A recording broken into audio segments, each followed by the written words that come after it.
प्रभु यीशु मसीह के नाम में आपको अनुग्रह, शांति और आशीष मिले। फिजी आइलैंड्स के बारे में आपने शायद सुना होगा। और फिजी आइलैंड्स एक देश है, अपने आप में एक टापू है ऑस्ट्रेलिया की तरह, लेकिन ये एक देश भी है। और साउथ पैसिफिक समुद्र में फिजी पाया जाता है। और अगर देखा जाए तो ऑस्ट्रेलिया और न्यूजीलैंड के काफी पास है ये देश। और बताते हैं कि फिजी में पहले बहुत अलग अलग प्रकार की मान्यताएं थी और प्राणियों को ये काफी ईश्वर की तरह पूजते थे, प्राणियों को, पेड़ों को, और इस प्रकार की चीजों की ये उपासना करते थे।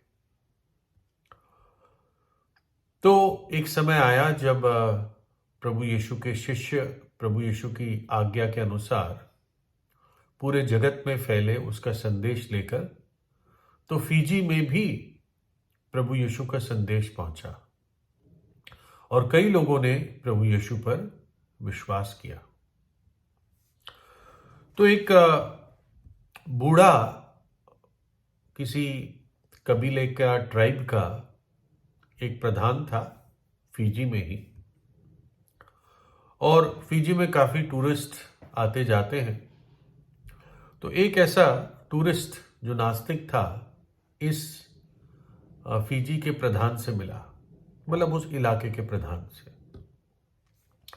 और ये नास्तिक उस प्रधान से कहने लगा कि तुम वास्तव में एक बहुत अच्छे प्रधान हो, जो मैंने आसपास देखकर जाना, लेकिन ये दुखदाई बात है कि तुम लोगों ने इन मूर्खता की बातों पे विश्वास किया। ये जो लोग आए यीशु मसीह का संदेश लेकर, जो तुम्हारे बीच में रहकर अमीर बन गए, इन लोगों की बातों पर तुमने विश्वास किया। ये एक बहुत दुखदाई बात है कि कौन उस पुस्तक में आज विश्वास करता है जिसको लोग बाइबल कहते हैं। कौन यीशु मसीह की वो पुरानी कहानी पर विश्वास करता है। सब कथा कहानी है, ये तो बेवकूफी है। और आज लोग पढ़े लिखे हैं, सब कुछ जानते हैं, और मुझे तुम पर और तुम्हारे लोगों पर दुख होता है कि तुम लोगों ने मूर्खता में इन बातों पर विश्वास करके यीशु मसीह की शिक्षाओं को अपनाया। तो वो प्रधान बूढ़ा जरूर था, लेकिन उसका दिमाग सही था। और उसने उस नास्तिक को कहा कि देख, तुझे वो बड़ा पत्थर दिखता है? बोला, इस पत्थर पर जिनको हम पकड़ लेते थे, उस पत्थर पर उसके सिर को फोड़ते थे। और तुझे वो देसी तंदूर दिखता है वहां पे? बोला, ये वो तंदूर है जहां पर हम अपने पर्वों के लिए, अपने त्योहारों में लोगों को पकड़कर, और कबीले के लोगों को पकड़कर इसमें उनको पकाते थे और हम आदमियों को खाते थे। ये हम करते थे। लेकिन जब ये भले प्रभु यीशु के सेवक हमारे पास आए और जब उन्होंने हमें उस पुरानी पुस्तक से बातें बताई और प्रभु यीशु के प्रेम के बारे में बताया, उसी प्रेम ने हम जंगलियों को परमेश्वर की संतान बनाया। और अगर ऐसा ना होता तो आज तू यहां से बच के ना जाता, है ना? तुझे हम मार देते और उसी तंदूर में तुझे पकाकर तेरे शरीर का हम अच्छी तरह से एक पर्व बनाते, खाकर थोड़े ही समय में सब टूट पड़ते। तो इसलिए ये सारा श्रेय और सारा ये जो महिमा है, ये प्रभु यीशु को जाती है कि उसने हमारे जीवनों को बदला। रोमी 1:16 में लिखा है, क्योंकि मैं सुसमाचार से नहीं लजाता, इसलिए कि वह हर एक विश्वास करने वाले के लिए, पहले तो यहूदी फिर यूनानी के लिए, उद्धार के निमित्त परमेश्वर की सामर्थ है। क्या अर्थ है? अर्थ यह है कि प्रभु यीशु का सुसमाचार हर एक विश्वास करने वाले के लिए परमेश्वर की सामर्थ है। वो सुसमाचार क्या है? सुसमाचार है शुभ समाचार। और शुभ समाचार क्या है? कि पापी को नरक जाने की आवश्यकता नहीं है। पापी दंड से बच सकता है, वो सजा से बच सकता है, नरक से बच सकता है प्रभु यीशु पर विश्वास करने से, सच्चा पापों से पछताव करने से। क्योंकि यीशु मसीह ने क्रूस पर हर एक पापी के लिए अपना प्राण दिया और उसकी सजा सही, अपना पवित्र लहू बहा दिया और मृतकों में से तीसरे दिन जी उठा। और इसलिए जो अब उस पर विश्वास करता है, अपने पापों को मानकर छोड़ देता है, वो उद्धार पाता है, उसका जीवन बदल जाता है।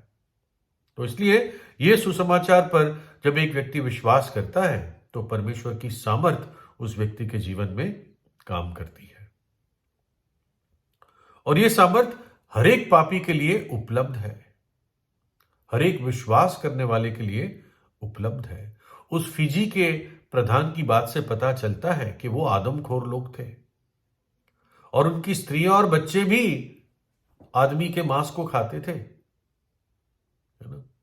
और अगर ये सोचें तो ये कितना एक डरावना विचार है कि जो उनको मौका मिलता था, कोई बाहर के व्यक्ति आता तो उसको पकड़ लेते थे। जैसे आज कोई शिकार पकड़ लेता है ना, जंगल में शिकार पकड़ने जाता है और कोई जंगली सुअर या हिरण पकड़ के वो मतलब उसका शिकार करता है और आकर अपने दोस्तों के साथ खाता है, वैसे ये लोग लोगों को खाते थे। लेकिन जब उन्होंने प्रभु यीशु मसीह के उस महान प्रेम के बारे में सुना और जाना कि कैसे परमेश्वर ने जगत के पापियों से, उन फिजी के लोगों से भी प्रेम किया और कैसे अपने पुत्र को दे दिया, कि उसने कलवरी के क्रूस पर अपना बलिदान दे दिया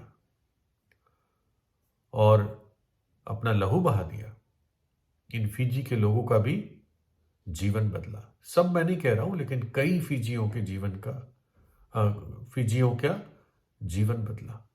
उन्होंने विश्वास किया और उस जंगली अवस्था से निकलकर वो अच्छे लोग बन गए, औरों को भी प्रेम और आदर दिखाने वाले लोग बन गए। प्रभु यीशु के सामर्थ को, बदलने वाली सामर्थ को अपने जीवन में अनुभव किया। बाइबल बताती है, यह आज्ञा थी शुरुआत से, तू हत्या नहीं करेगा।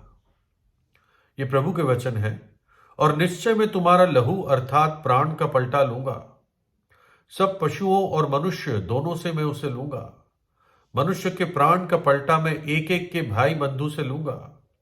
जो कोई मनुष्य का लहू बहाएगा, उसका लहू मनुष्य ही से बहाया जाएगा, क्योंकि परमेश्वर ने मनुष्य को अपने ही स्वरूप के अनुसार बनाया है।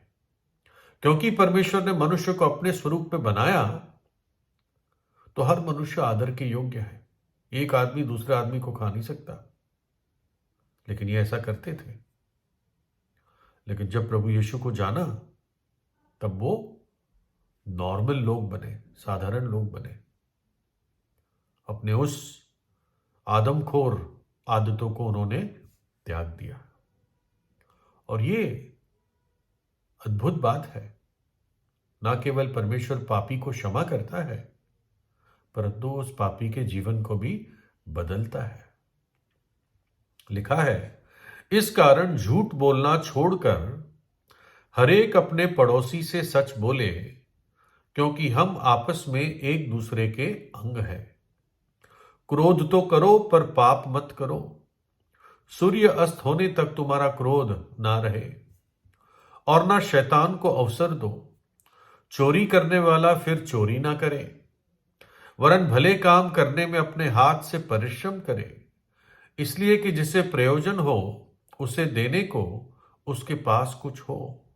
कोई गंदी बात तुम्हारे मुंह से ना निकले, पर आवश्यकता के अनुसार वही जो उन्नति के लिए उत्तम हो, ताकि उससे सुनने वालों पर अनुग्रह हो। और परमेश्वर के पवित्र आत्मा को शोकित मत करो, जिससे तुम पर छुटकारे के दिन के लिए छाप दी गई है। सब प्रकार की कड़वाहट और प्रकोप और क्रोध और क्लह और निंदा सब वैरभाव समेत तुमसे दूर किए जाए, और एक दूसरे पर कृपालु और करुणामय हो। और जैसे परमेश्वर ने मसीह में तुम्हारा अपराध क्षमा किए हैं, वैसे ही तुम भी एक दूसरे के अपराधों को क्षमा करो। प्रभु यीशु ही आज्ञा देता है, एक दूसरे पर कृपालु और करुणामय हो, क्षमा करो, एक दूसरे की गलतियों को नजरअंदाज करो, है ना, ग्रहण करो एक दूसरे को। और वैसे ही इन्हीं बातों से उन फिजी के आदमखोरों का जीवन बदला। मैं ये नहीं कह रहा हूं कि सब ऐसे थे, लेकिन ये जो लेख मैंने पढ़ा, इसमें एक प्रधान उसके और अपने लोगों के बारे में बताता है। एक अंधा व्यक्ति था जिसको प्रभु यीशु ने रोशनी दी। जन्म से अंधा था, लेकिन अब देखने लग गया। वो कहता है, मैं पहले अंधा था परंतु अब मैं देखता हूं, है ना। तो इसलिए प्रभु यीशु के पास आए। चाहे आपके जीवन में पाप ने, अंधकार ने, घिनौने कामों ने कैसे भी आपको बांध के क्यों ना रखा हो, लेकिन प्रभु यीशु पर विश्वास करने से परमेश्वर की सामर्थ आपके जीवन में कार्य करती है। आप प्रार्थना कीजिए प्रभु यीशु से, अपने पापों से पश्चाताप कीजिए। प्रभु यीशु आपको आशीष दे।